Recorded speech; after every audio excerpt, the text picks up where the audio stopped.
Selamat sore, bertemu kembali pada mata kuliah pengelolaan pesisir terpadu bagi mahasiswa semester 7 program studi manajemen sumber daya perairan. Pada pertemuan minggu ini kita masih melanjutkan pembahasan modul 5 dengan topik pengembangan pengelolaan pesisir terpadu dan siklus implementasinya. Sebagaimana telah dibahas pada minggu sebelumnya, modul ini membahas tentang siklus dan tahapan dalam pengembangan dan implementasi ICM, faktor-faktor kunci yang menjamin suksesnya program ICM, dan hambatan potensial untuk pengembangan dan implementasi program ICM.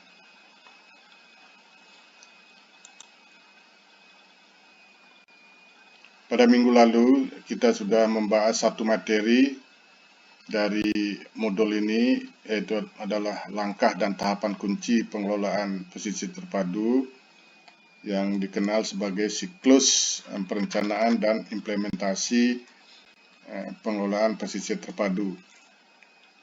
Pada minggu ini kita akan membahas materi 2 dan 3, yaitu faktor-faktor kunci menjamin suksesnya program pengelolaan pesisir terpadu dan hambatan potensial untuk pengembangan dan implementasi program pengelolaan pesisir terpadu. Kita langsung ke materi 2, faktor-faktor kunci menjamin suksesnya program pengelolaan pesisir terpadu. Ada sejumlah prasyarat yang menjadi faktor kunci bagi suksesnya program ICM ini. Yang pertama adalah dimulai dari perumusan visi dan strategi bersama. Jadi pada tahapan ini sangat penting membangun visi bersama tentang masa depan wilayah pesisir yang disarikan dari berbagai perspektif dan harapan pemangku kepentingan. Jadi para pemangku kepentingan ini diajak bersama-sama merumuskan apa yang diharapkan terhadap wilayah pesisir di masa depan. Nah, selanjutnya visi bersama ini akan berfungsi sebagai platform, sebagai landasan bersama bagi berbagai pemangku kepentingan untuk bekerja secara kolektif dalam pengelolaan wilayah pesisir.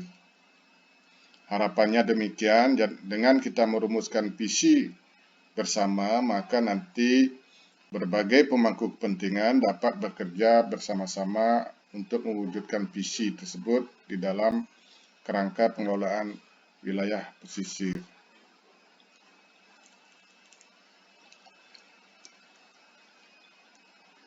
Selanjutnya, dengan dipandu oleh visi bersama, kemudian dikembangkanlah strategi melalui proses konsultasi pemangku kepentingan guna memperkuat komitmen untuk pelaksanaan program aksi secara bersama. Nah, dari visi bersama yang telah dirumuskan, ini selanjutnya masih bertumpu kepada konsultasi pemangku kepentingan, melibatkan seluruh pemangku kepentingan secara bersama-sama menyusun strategi untuk mewujudkan visi dalam nanti diimplementasikan dalam bentuk pelaksanaan program aksi bersama. Selanjutnya adalah faktor kunci penting bagi suksesnya ICM adalah komitmen pemerintah daerah.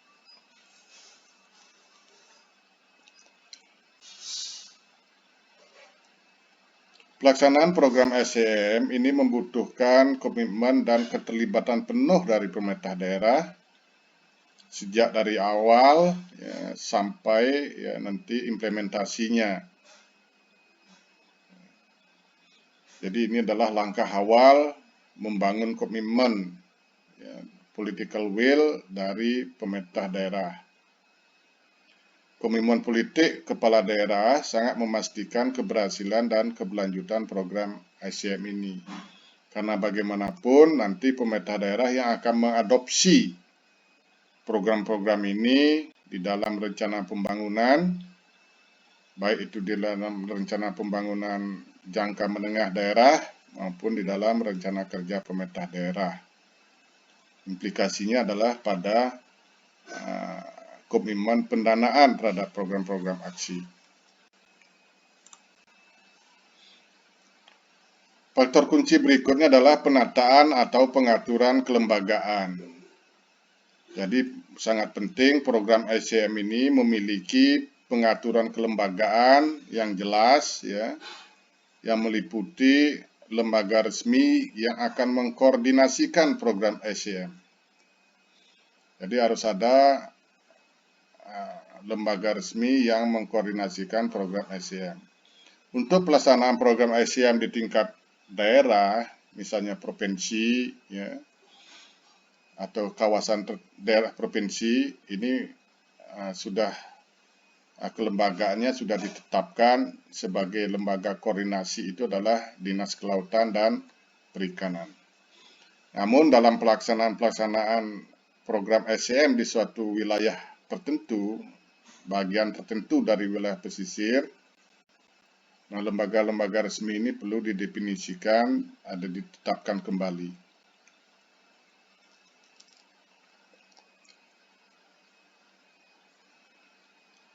Nah, implementasi program ICM juga harus diatur dalam struktur administrasi yang memfasilitasi koordinasi antar lembaga. Jadi ada struktur organisasi di dalam kelembagaannya yang akan memfasilitasi koordinasi antar lembaga. Sebagai contoh, di tingkat provinsi, pengelolaan pesisir terpadu itu, di situ ada Pokja, jadi kelompok kerja antar instansi, ya, kelompok kerja antar instansi yang dikepalai oleh Kepala Dinas Kelautan dan Perikanan. Nanti ada sekretarisnya adalah Kepala Badan Perencanaan Pembangunan Daerah. Di dalamnya nanti ada anggota-anggota dari berbagai instansi, baik itu instansi pemerintah daerah, juga instansi terkait lainnya yang bersifat vertikal seperti pemerintah pusat yang ada di daerah, perguruan tinggi, LSM, dan kelompok masyarakat yang terwakili dalam suatu organisasi tertentu.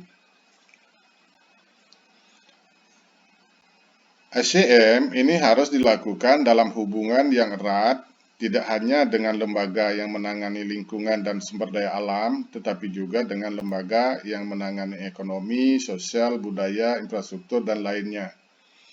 Oleh karena itu, di dalam kelompok kerja pengelolaan pesisir terpadu, ini semua instansi yang terkait dengan pengelolaan wilayah pesisir, baik dari aspek lingkungan, dari aspek sumber daya, ekonomi, sosial, budaya, ya, infrastruktur, keamanan, ya, dan lain-lain itu masuk, ya, terlibat dalam suatu organisasi kelembagaan kelompok kerja namanya.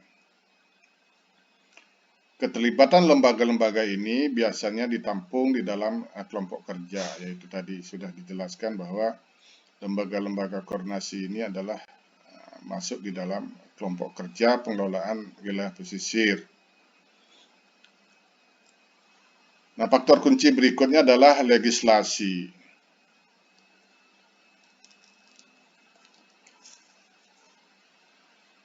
Legislasi ini adalah dalam rangka menyiapkan perangkat aturan. Ya. Jadi peraturan perundang-undangan dalam rangka mengimplementasikan program ICM. Dibutuhkan, ya, instrumen hukum yang memberikan legitimasi pelaksanaan program ICM. Ya, baik itu berupa misalnya peraturan daerah atau peraturan kepala daerah sebagai landasan hukum untuk implementasi program-program ICM.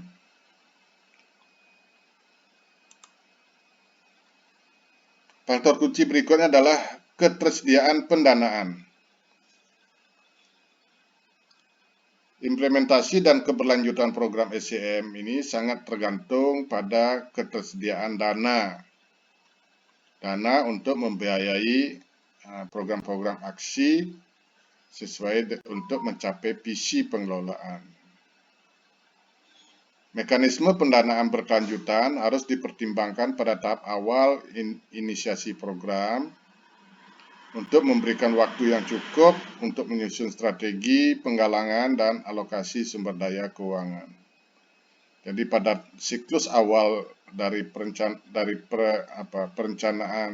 pengelolaan pesisir terpadu sudah disusun bagaimana strategi penggalangan dan alokasi sumber daya keuangan. Penggalangan di sini artinya menggalang dana baik itu dari pemerintah melalui APBN, APBD atau dari sumber-sumber lain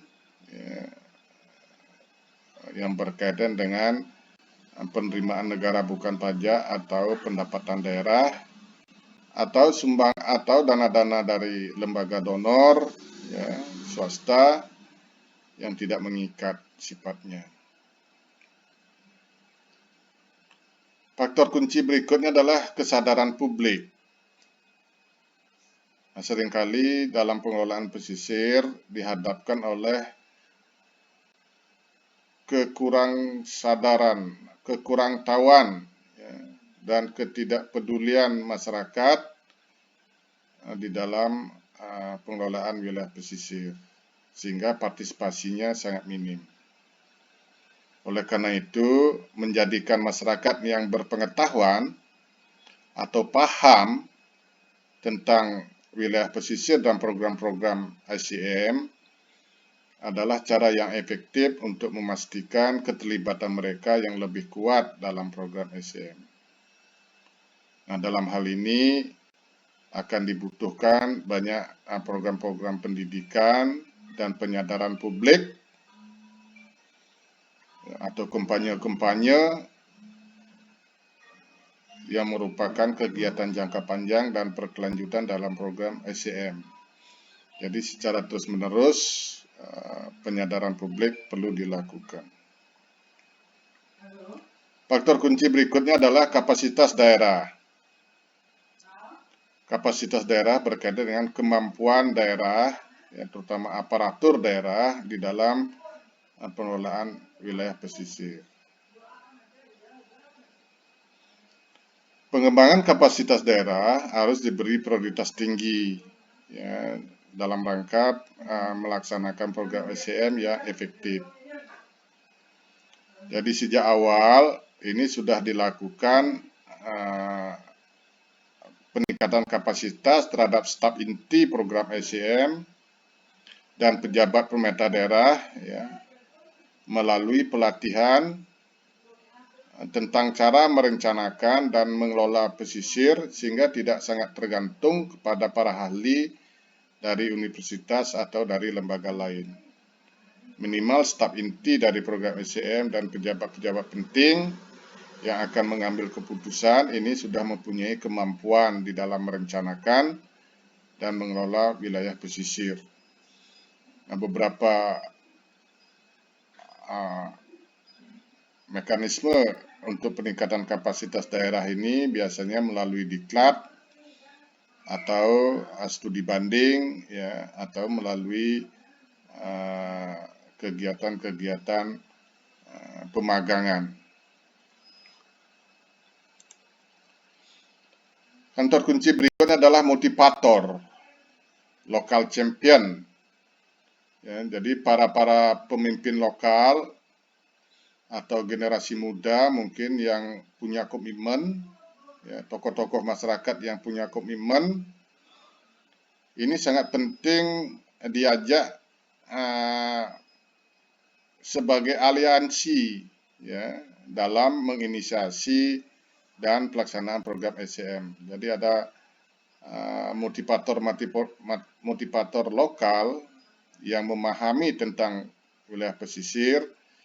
Ini sangat penting diajak beraliansi dalam menginisiasi program SCM. Motivator lokal ini bisa berupa tokoh-tokoh masyarakat, generasi muda, atau mungkin ada pegiat-pegiat lingkungan di daerah.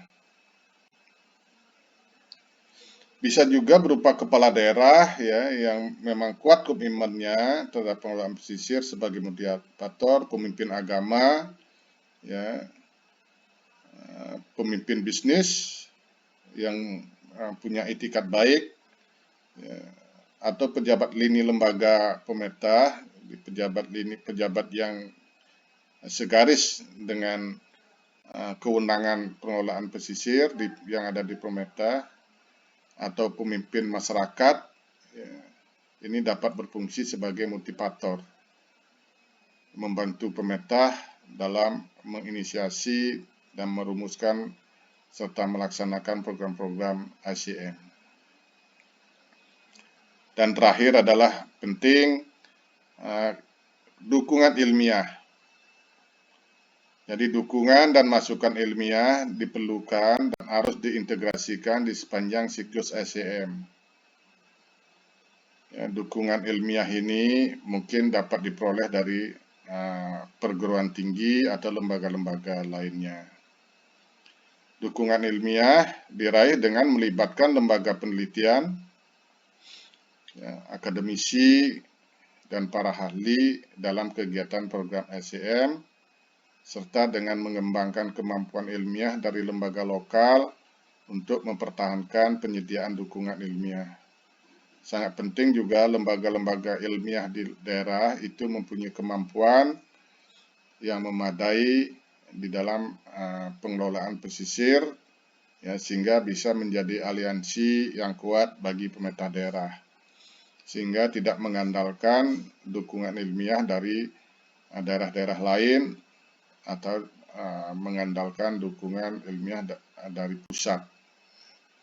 Nah, di sini penting perguruan tinggi lokal mempersiapkan diri dalam hal pengembangan keilmuan di bidang pesisir. Seperti misalnya untuk Bali, ya, pengelolaan pesisir di Bali itu sangat didukung oleh ahli dari Universitas Warmadewa, ya, yang merupakan universitas tertua yang terlibat di dalam pengelolaan wilayah pesisir.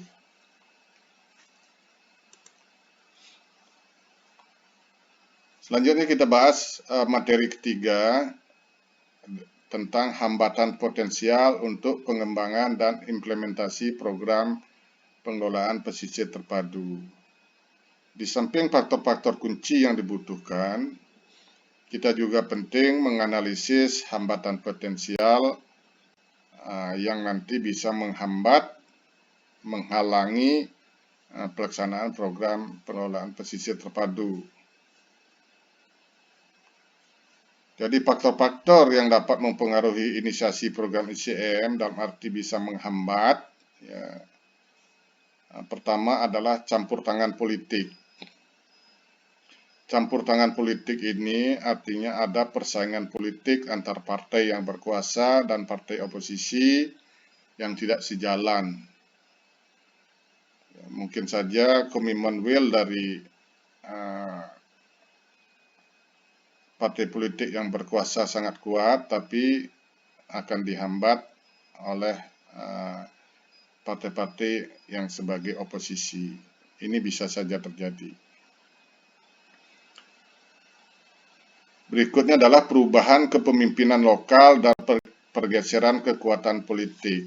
Nah, ini seringkali di daerah program-program pengelolaan pesisir itu tidak berkesinambungan, ya, karena adanya perubahan kepemimpinan, ya, dan pergeseran kekuatan politik yang terjadi dalam siklus 5 tahunan. Siklus 5 tahunan di sini dalam rangka pemilihan kepala daerah. Bisa jadi program-program SCM yang sudah berlangsung selama periode sebelumnya itu tidak lagi menjadi prioritas bagi kepemimpinan 5 tahun berikutnya. Kasus-kasus seperti ini banyak terjadi, ya. Tidak hanya mungkin di tingkat daerah, tapi juga di tingkat nasional. Kemudian terkait dengan campur tangan politik ini juga ada kepentingan pribadi dari pemimpin politik. Ya, ada kepentingan pribadi yang tidak sejalan, ya, dengan bagaimana prinsip-prinsip pengelolaan pesisir terpadu diterapkan. Misalnya kepentingan hanya sekedar untuk meraih elektabilitas. Ya. Faktor berikutnya sebagai hambatan yang perlu diperhatikan adalah perlawanan dari lembaga tertentu. Nah, perlawanan ini umumnya karena kurangnya pemahaman mengenai SCM. Seringkali menimbulkan ketakutan dari lembaga-lembaga atau instansi tertentu akan kehilangan otoritas, kewenangan, dan keuangannya. Jadi contoh misalnya pengelolaan pesisir terpadu, karena di situ adalah kewenangan koordinasinya berada di Dinas Kelautan dan Perikanan. Bisa jadi dinas-dinas lainnya merasa terancam akan kehilangan kewenangannya terhadap wilayah pesisir. Ini karena kekurang pahaman. Padahal pengelolaan wilayah pesisir terpadu tidak akan mengurangi otoritas atau kewenangan dari sektor-sektor. Pengelolaan wilayah pesisir terpadu ini hanya memperkuat integrasi dan koordinasi. Sehingga penting ada lembaga yang berfungsi memegang kendali dalam hal koordinasi. Tapi seringkali ini dipahami sebagai campur tangan terhadap dinas lain. Contoh misalnya adalah perhubungan laut. Perhubungan laut tidak akan terkurangi kewenangannya oleh Dinas Kelautan dan Perikanan, tetapi Dinas Kelautan dan Perikanan berfungsi mengkoordinasikan kegiatan-kegiatan di pesisir dan laut, termasuk pelabuhan, termasuk juga pariwisata, pertambangan, dan lain-lain. Berikutnya adalah ketakutan ini ya dapat menciptakan perlawanan terhadap konsep dan praktik SCM. Oleh karena itu, penting diberikan pemahaman yang mendalam, penyamaan persepsi, dan dipahaminya tentang SCM itu secara benar. Instansi-instansi lini, artinya instansi-instansi yang terkait dengan pengelolaan pesisir, mungkin curiga terhadap SCM akan mengurangi atau menghilangkan kewenangannya terhadap pengelolaan pesisir. Ya, ini sudah tadi dijelaskan.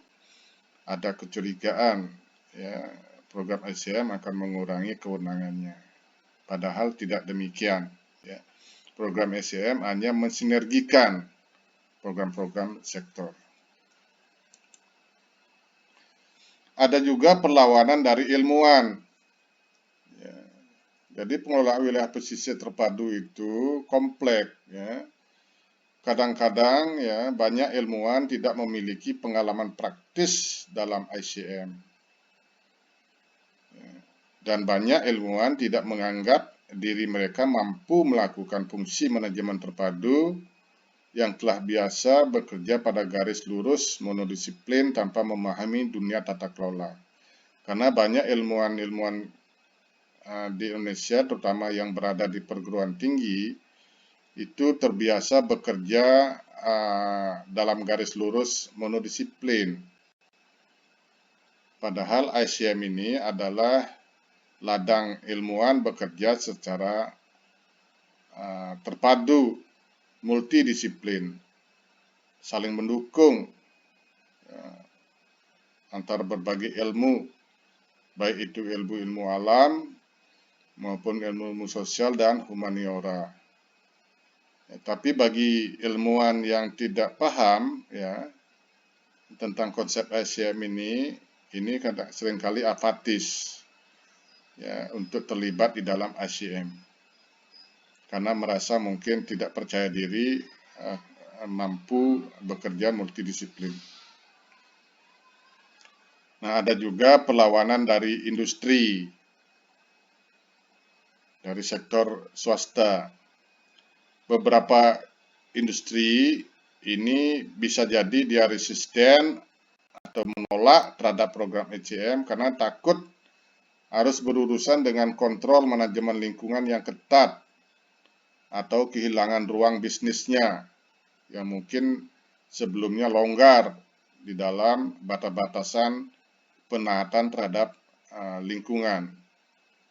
Nah, bagi pebisnis seperti ini, program ICM itu bisa dianggap sebagai hambatan mereka, halangan mereka untuk kelangsungan usahanya. Misalnya adalah kegiatan pertambangan ya, yang memang sangat berisiko terhadap lingkungan, atau industri-industri penangkapan ikan yang sudah terbiasa menggunakan cantrang, pukat, ya, yang sudah biasa melakukan kegiatannya tanpa memperhatikan lingkungan, ini nanti akan ada potensi perlawanan. Karena program ICM tentu akan mensinergikan keseimbangan antara konservasi, pelestarian, dan pemampatan yang berkelanjutan. Jadi demikianlah materi kuliah minggu ini. Kita akan ketemu pada sesi diskusi. Sekian dan terima kasih atas perhatiannya.